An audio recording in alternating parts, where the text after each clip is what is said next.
আসসালামু আলাইকুম ওয়া রাহমাতুল্লাহি ওয়া বারাকাতুহু।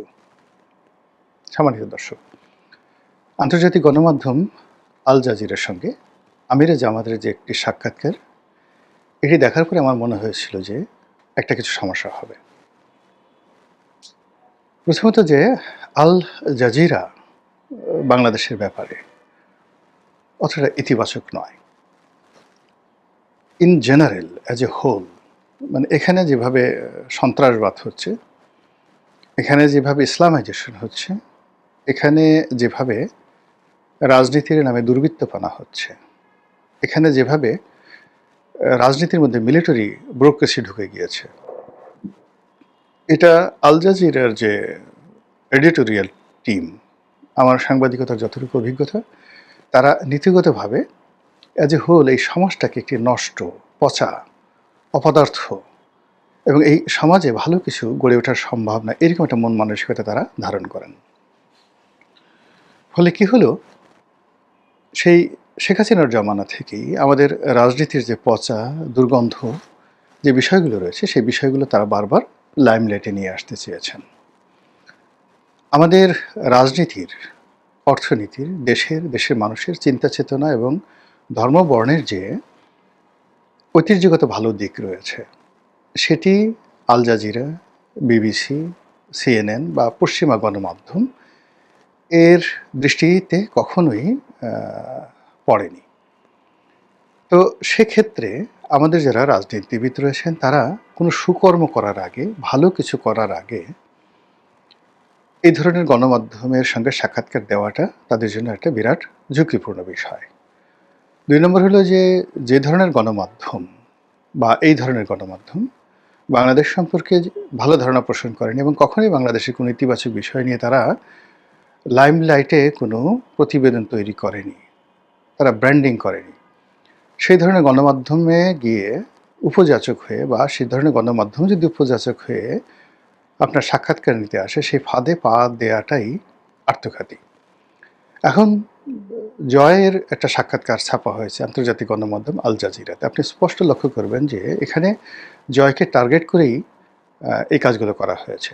কিন্তু যেহেতু আওয়ামী লীগ এখন ব্যাক ফুটেছে, জয়ের এই সাক্ষাৎকারটি যদি আওয়ামী লীগ ক্ষমতায় থাকতো, সাক্ষাৎকার তখন যদি প্রচারিত এবং একই কন্টেন্ট, পুরোটাই আওয়ামী লীগের বিরুদ্ধে যেত। তো যেহেতু জয় নির্বাসিত, তার রাজনৈতিক দল ক্ষমতা নেই, ফলে তাদেরকে নিয়ে মানুষের যে অ্যাটেনশন, সেই অ্যাটেনশনটা অনেকটা ইতিবাচক, মানুষ সহানুভূতিশীল। দ্বিতীয়ত, গত ১৭ মাসে ডক্টর মোহাম্মদ ইউনূসের কর্মকাণ্ড, তারপর বিএনপির কর্মকাণ্ড, জামাতের কর্মকাণ্ড, তার দ্বারা যারা ভীষণ রকম অসন্তুষ্ট, সেই অসন্তুষ্ট মানুষগুলো জয়ের এই সাক্ষাৎকারের ইতিবাচক দিকগুলো খোঁজার চেষ্টা করেছে। অনেকে তার স্মার্টনেস, অনেকে তার পোশাক, ড্রেস কোড, তার ইংরেজি বলার ধরন, প্রকৃতি, সব কিছুর ইতিবাচক যে দিক, এটি প্রচার করেছে। আর নেতিবাচক দিকগুলো কেউ যাকে বলা হয় সামনে আনেনি। এই যে সাংবাদিকতার এবং মানুষের মন মানসিকতার যে দিকটি রয়েছে, এটি জামাত বা বিএনপি অনুধাবন করতে পারেনি। তারা শুধু একটা জিনিস দেখেছে যে কেন আল জাজিরার সঙ্গে জয়ের সাক্ষাৎকার হলো, কাজে আমাকে দিতে হবে। কেন আল জাজিরার সঙ্গে সাক্ষাৎকার হলো, কাজে আমাকে আল জাজিরা না হলেও টাইম ম্যাগাজিনে দিতে হবে, আল জাজিরার চেয়ে বড় সংগঠনে দিতে হবে। এবং সেটি দিয়ে যেভাবে তারেক রহমান সাহেব ধরা খেয়েছেন, একইভাবে জামাতের আমিরও ধরা খেয়েছেন। এখন জামাতের যারা লোকজন, তারা খুব ফ্লুয়েন্টলি বলতে পারে যে না, ভালো কথা, জামাতের আমির ইংরেজি বলেছেন, জামাতের যে কথা স্পষ্টভাবে তিনি বলেছেন, সব কিছু ইত্যাদি ইত্যাদি। কিন্তু এখানে যেহেতু জামাত এখন লাইমলাইটে আছে, যে বিষয়গুলো খুব সুকৌশলে আল জাজিরা নিয়ে এসেছে, সেই বিষয়গুলো আল জাজিরা শতভাগ সফল, আর জামাত এই বিষয়গুলো আসলে অ্যাভয়েড করতে পারেনি, আর অ্যাভয়েড করা সম্ভবও নয়। যেমন ধরুন, নারী নেতৃত্ব নিয়ে আমি নিজে পার্লামেন্টে নারী নেতৃত্ব নিয়ে একটা বক্তব্য দিয়েছিলাম ২০০৯ সালে, খুব বিখ্যাত। সেই বক্তব্যটি ওই আমলে ভাইরাল হয়েছিল। আর এখন যদি পার্লামেন্ট চলতো, সারা দুনিয়া সহ এটা ভাইরাল হয়ে যেত ২০০৯ সালে। তো সেখানে নারী নেতৃত্ব সারা দুনিয়াতে কিভাবে প্রতিষ্ঠিত হয়েছে অনাদিকাল থেকে। তখন যদি সেই মানে আমি খুব তাড়াহুড়ো করে একটা নতুন সংসদ সদস্য হিসেবে হয়েছি, পার্লামেন্টে বলতে গেলে ওটা বোধহয় প্রথম বক্তব্য। তো পার্লামেন্টে প্রথম বক্তব্য দেওয়া এত সহজ নয়। যারা দাঁড়ান জীবনে প্রথম পার্লামেন্টে বক্তব্য দেওয়ার জন্য, তারা বুঝতে পারেন যে ওখানে কতটা কঠিন। তো কাজে আমার বুক দুরু দুরু করে কাঁপছিল। আমার যে প্রস্তুতি ছিল সেটা আমি অনেকটা ভুলে গিয়েছিলাম। তারপর আশেপাশে মানুষ যেভাবে উত্তেজিত হয়ে পড়েছিল, সেই দৃশ্যের প্রেক্ষিতে আমাকে অনেক কথা নতুন করে সংযোজিত করতে হয়েছিল, যা এখনকার প্রেক্ষাপটে সম্ভব নয়। তো তখন আমি বলেছিলাম যে হাজার হাজার বছরের ইতিহাসে নারী নেতৃত্ব কীভাবে এই পৃথিবীকে উন্নয়নের সোপানে নিয়ে এসেছে। রাজনীতির ক্ষেত্রে, যুদ্ধের ক্ষেত্রে নারীদের নেতৃত্ব দেয়া যাকে বলা হয় প্রাচীন। ধর্মের ক্ষেত্রে নারী কখনো নেতৃত্ব দেয়নি। তো ধর্মের ক্ষেত্রে কখনো নারী নেতৃত্ব দেয়নি, এটা জামাত সুন্দরভাবে বলতে পারেনি। শুধুমাত্র যাকে বলা হয় যে ইসলাম ধর্ম তা নয়, হিন্দু ধর্ম, বৌদ্ধ, খ্রিস্টান থেকে শুরু করে পৃথিবীর যত বিখ্যাত ধর্ম আছে, কোনো ধর্মে কখনোই নারী শীর্ষ নেতৃত্ব হয়নি। নারীর মধ্যে কোনো নবী আসেনি, তাদের মধ্যে কোনো দেবতা আসেনি। দেবী এসেছে, কিন্তু দেবী এসেছে দেবতার সাবস্টিটিউট হিসেবে। রামায়ণ, মহাভারত থেকে শুরু করে যত রকম যাকে বলা হয় গ্রিক এপিক রয়েছে, সব জায়গাতে নারীকে যে দেবী দেখানো হয়েছে, সেই দেবীর কখনো স্বয়ংসম্পূর্ণ ক্ষমতা ছিল না। দেবতার আশীর্বাদে তারা সেই ক্ষমতা দেখিয়েছে। এই কথা জামাত কখনো বলতে পারেনি। কিন্তু যদি ফেরাউন বলেন, সম্রাজ্ঞী বলেন, যা কিছু বলেন, পৃথিবীর যত ভাইটাল পোস্টগুলো রয়েছে, সব জায়গাতেই নারীরা তাদের যোগ্যতা অনুযায়ী তারা এসেছে। কখনো নিজ যোগ্যতা বলে এসেছে, কখনো স্বামীর, কখনো পিতার পরিচয় এসেছে। তো সেক্ষেত্রে জামাতের রাজনীতিতে যদি আগামীতে এরকম কোনো রমণী, যোগ্যতম রমণী, যারা নেতৃত্বের সকল বাধা অতিক্রম করে যদি জামাতের আমির হতে পারে, হোয়াট ইজ দ্য প্রবলেম? কোনো প্রবলেম নাই। তাকে তো সেই বাধা অতিক্রম করতে হবে। শেখ হাসিনা তো বা বেগম খালেদা জিয়া তো এমনি এমনি শীর্ষ পর্যায়ে পৌঁছেননি। তাদের নেতৃত্বের একটা জায়গা অতিক্রম করতে হয়েছে, আর একটা সংকট মোকাবেলা করতে হয়েছে, ঐক্যের একটা প্রতীক হতে হয়েছে। ইন্দিরা গান্ধীর ক্ষেত্রে সেটা প্রযোজ্য, বেনজির ভুট্টোর ক্ষেত্রে সেটা প্রযোজ্য। এমনকি দিল্লি সিংহাসনে সুলতানা রাজিয়া এমনি এমনি আসেননি। হাজার বছর ইতিহাসে দিল্লি কেন কোনো নারী নেতৃত্ব পেল না? কিংবা এখন যে দিল্লিতে প্রেসিডেন্ট পদে নারী আছেন, কেন, কিভাবে হলেন? এই প্রেক্ষাপটগুলো জামাতকে পড়াশোনা করতে হবে। তো জামাত সেই পড়াশোনা যদি করতেন, তাদের সেই ইমানটা যদি বাড়তো, একিনটা বাড়তো, নিজেদের আত্মবিশ্বাস যদি বাড়তো, তো তিনিও বলতে পারতেন যে আগামী দিনে প্রয়োজনে সময় সাপেক্ষে জামাতের আমির হতে পারেন কোনো নারী, বা প্রধানমন্ত্রী হতে পারেন, জামাতের প্রধানমন্ত্রী হতে পারেন নারী প্রধানমন্ত্রী। কিন্তু জামাত কখনোই বাংলাদেশের গ্র্যান্ড মুফতি রূপে কিংবা কখনোই বায়তুল মোকাররমের খতিব রূপে কোনো নারীকে মনোনয়ন দেবে না। That's all. আর জানানো দরকার ছিল না। কিন্তু সেই কথা না বলে তিনি যেভাবে বলেছেন, এবং এটার সুযোগই তার যারা প্রতিপক্ষ তারা নিয়েছে। এখন জামাত নারী নেতৃত্ব মানে না, জামাত নারীদেরকে ঘরে রাখতে চায়, জামাত নারীদেরকে সেই অবগুণ্ঠনধারী বানাতে চায়, জামাত বাংলাদেশে শরিয়া আইন প্রতিষ্ঠা করতে চায়, জামাত আরও অনেক কিছু করতে চায়। তারা দেশের যে পুরো কর্মশক্তি 50% নারী, তাদেরকে সেই তালেবানি কায়দায় ঘরের মধ্যে ঢুকিয়ে ফেলতে চায়, আর শরিয়া পুলিশ দিয়ে ইরানের কায়দায় তাদেরকে চাবুক মারতে চায়। এই যে বক্তব্যগুলো, এর ফলে কি হলো, ভোটের ময়দানে, রাজনীতির ময়দানে এটা আরও দারুণ নেতিবাচক প্রতিক্রিয়া তৈরি করেছে। ইন এডিশন, আমাদের যে সমস্ত ছেলেরা বিয়ে করেনি, সারাক্ষণ প্রেমিকের পিছনে ঘুরে, এবং এক একজনের দেখা গেল যে অনেক নারী আছে যাদের একাধিক বয়ফ্রেন্ড আছে, অনেক যাকে বলা হয় পুরুষ রয়েছে বা ছেলে রয়েছে যাদের একাধিক গার্লফ্রেন্ড রয়েছে। তো এক্ষেত্রে সেই যারা নারী, যারা প্রেম করেন, বলেন তো কে না প্রেম করেন? এখন যারা প্রেম করেন তাদের পার্সেন্টেজ কত এই সমাজে?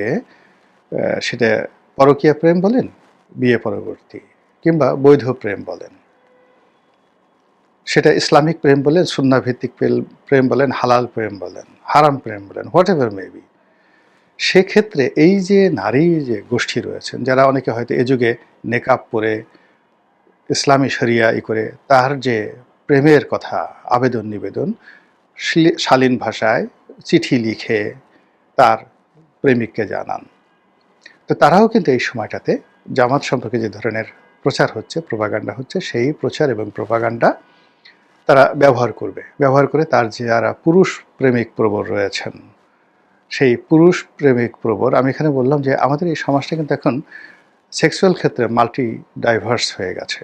প্রচুর সমকামী আছে আমাদের এই সমাজে। জামাত যত কথাই বলুক না কেন, এই সমকামীদের ব্যাপারে তাদের স্পষ্ট কথা বলতে হবে, হোয়াট এভার মেবি। মানে বিশাল সংখ্যক সমকামী রয়েছে।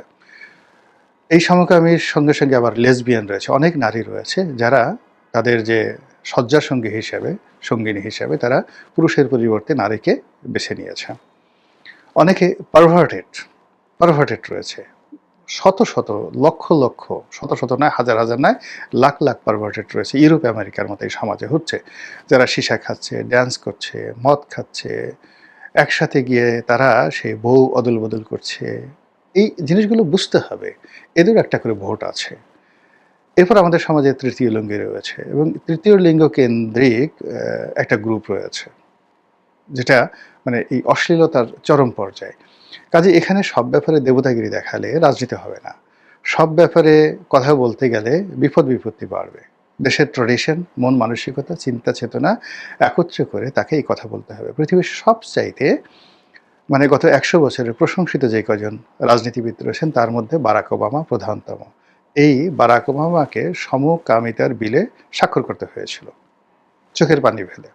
এটাই রাজনীতি। তো সেই জায়গাগুলো জামাত এখন স্পর্শ করতে পারেনি। জামাতের যারা কর্তা ব্যক্তি রয়েছে তাদের যে গবেষণা সেল, সেই গবেষণা সেল আবুল আলা মওদুদি পর্যন্ত রয়ে গেছে। তাদের এই গবেষণা সেল মানে তাদেরা যাকে আল্লামা বলেন, আল্লামা হজরত গোলাম আজম রহিমাল্লাহ, তার যে ছোট ছোট চটি বই রয়েছে, সেই চটি বইয়ের মধ্যে, চটি বললাম না, মানে ছোট ছোট ওনার কতগুলো বুকলেট রয়েছে। উনি বড় কোনো বই রচনা করেছেন বলে আমার জানা নেই। জামাতের বেশ কয়েকজন আমার সাথে দেখা করতে সেরকম কিছু ছোট বই দিয়ে গেছেন। তো ওই বইগুলোর মধ্যে জামাতের যারা লোকজন তাদের জ্ঞান সীমিত রেখেছে, কিন্তু এর বাইরে যে বিশাল একটা ইসলামী জুরিসপ্রুডেন্ট রয়েছে, আল রাজির যে বিখ্যাত গ্রন্থ রয়েছে, ইবনে সিনার যে দার্শনিকতা রয়েছে, জাবির আল হায়ানের যে দার্শনিকতা রয়েছে, যেটি তাদের জামানাতে অন ইসলামিক বলা হতো, তাদের জামানাতে কুফেরি মতবাদ বলা হতো। এমনকি ইমাম বুখারীর যে অনেকগুলো হাদিস রয়েছে যেগুলো ওই সময়টাতে তাকে পাগল বানিয়ে ফেলেছিল। তিনি অনেক দেশ থেকে বহিষ্কৃত হয়েছিলেন এবং তার নিজের দেশে তিনি ঢুকতে পারেননি, এবং সারাটা জীবন শেষ বয়সে তিনি অপমানিত, লাঞ্ছিত এবং কষ্ট পেয়েছেন, অনেক কষ্ট পেয়েছেন ইমাম বুখারী রহমতুল্লাহ আলাইহে। তো ইসলামের এই বিষয়গুলো তাকে বুঝতে হবে যে এখন 500 বছর পরে, 1000 বছর পরে আমরা যাদেরকে শ্রদ্ধা করছি তারাও কিন্তু তাদের জামানাতে নিদারুণভাবে নিন্দিত ছিলেন। তো এরকম এই যে আমরা এখন ইবনে কাসিরের তাফসির ইবনে কাসির পড়ি, আল বিদায়া ওয়ান নিহায়া পড়ি, এমনকি জামাত বিরোধী যে সকল শক্তি রয়েছে তারাও কিন্তু তাফসিরে ইবনে কাসির এখান থেকে উদ্ধৃতি দেন, কিংবা তাফসিরে কাবির, সেই তাফসিরে বিখ্যাত তাফসিরে কাবির। তো তাকেও যে তার স্বগোত্রের লোকজন যারা আছেন তারা মানে সমালোচনা করতেন, ঘৃণা করতেন, এটা কল্পনা করা যায়?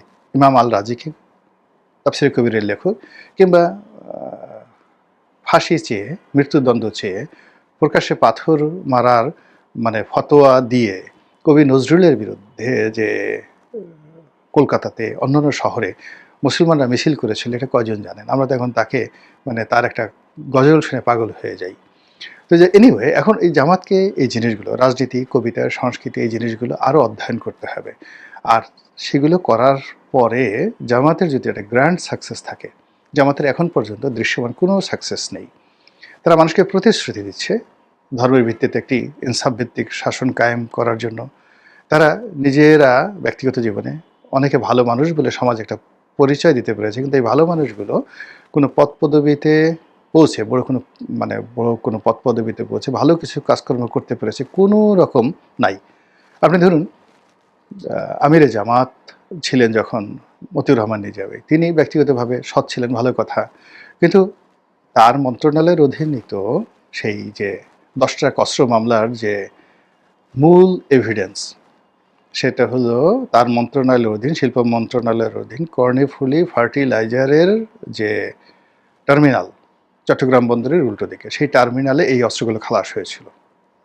তিনি অস্বীকার করতে পারবেন এই মামলায় কি তিনি ভাসেননি? কিংবা আলী হাসান মুজাহিদি, তার সমাজ কল্যাণ মন্ত্রণালয়ে বিএনপি যে সকল সিদ্ধান্তগুলো তাকে বাস্তবায়িত করতে হয়েছে, তিনি কি বলতে পারবেন যে আমি জিহাদ করেছিলাম, আমি মেনে নিইনি, আমি পদত্যাগ করেছি? করেননি। তিনি ব্যক্তিগতভাবে ঘুষ খাননি, এটা হলো তার ব্যক্তিগত সিদ্ধান্তের ব্যাপার। কিন্তু যারা মুজাহিদ, যারা বিপ্লবী, তারা সমাজে পরিবর্তন আনেন, নজির স্থাপন করেন। জামাত কি এরশাদ জামানাতে কোনো নজির স্থাপন করতে পেরেছে? শেখ হাসিনার সঙ্গে তারা কি নেগোসিয়েশন করেননি? এরশাদের সঙ্গে স্বৈরাচার নেগোসিয়েশন করেননি? এরশাদের সঙ্গে বন্ধুত্ব করেননি? তারা কি ইয়াহিয়া খান, তারপরে টিক্কা খান তাদের সঙ্গে নেগোসিয়েশন করেননি? অন্যায়ের তারা অ্যালাইড হননি? তারা কি পাকিস্তান জমানাতে তারা সেই পাকিস্তান সরকারের প্রথমে অ্যালাইড, তারপরে তারা শত্রু হননি? তারা কি পাকিস্তানের সৃষ্টি বিরোধিতা করেননি? বাংলাদেশ সৃষ্টির বিরোধিতা করেননি? তো মানে ইতিহাস কি বলে? জিরো। তারা সৌদি আরবে এরকম ১০০ বছর যাবৎ রীতিমতো তাণ্ডব চালিয়েছেন। এখন সৌদি আরব ধরে ধরে মানে বর্তমান মোহাম্মদ বিন সালমান ধরে ধরে জামাতের যারা পন্থী তাদের দেশে রয়েছে তাদেরকে জেলে পুরছে। এবং এই যে জামাতের যে মতবাদ, সৌদি আরবে যে মতবাদটি রয়েছে রাজনৈতিক মতবাদ, এই মতবাদটিকে মানে সৌদি সরকার রীতিমতো গর্হিত অপরাধ মনে করে।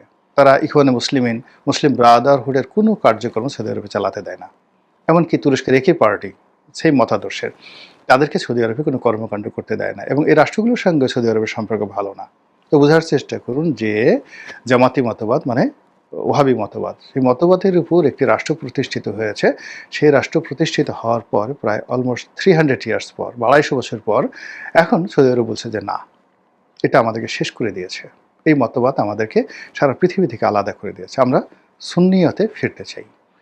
এই যে থিওলজি, এই যে টার্মিনোলজি, এই টার্মিনোলজি সম্পর্কে জামাতকে আরও অনেক কিছু জানতে হবে। তারপরে যদি তারা কোনোদিন সরকার গঠন করে 5টা বছর, তারা যদি বলে যে না আমরা সরকার গঠন করে এই দেখো হযরত উমরের মতো একটা লিগেসি তৈরি করেছি। উমর ইবনুল হাফসুন, আপনারা জানেন উমর ইবনুল হাফসুনকে?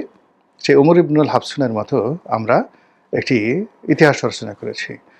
আমরা খলিফা দ্বিতীয় উমর ইবনে আব্দুল আজিজ, তার মতো করে একটি লিগেসি তৈরি করেছি। আওরঙ্গজেবের মতো একটি লিগেসি তৈরি করেছি। তখন তারা আল জাজিরাকে ডেকে বলতে পারে আসো আমাদের সাক্ষাৎকার নাও। আমরা সালাউদ্দিন আইয়ুবের মতো, সালাউদ্দিন আইয়ুবী একজন কুর্দি ছিলেন। মুসলমানরা নীতিগতভাবে কুর্দিদেরকে পছন্দ করে না, কিন্তু তার বীরত্ব এমন একটা লিগেসি তৈরি করেছে সারা পৃথিবীর সমস্ত মুসলমান সেই সালাউদ্দিন আইয়ুবীর পতাকা তলে তারা সমবেত হয়েছে। আবার কুতুবউদ্দিন বাইবার্স বা সুলতান কুতুস মামলুক সম্রাট, দুজনই মামলুক, একজন সিরিয়াতে আর একজন মিশরে।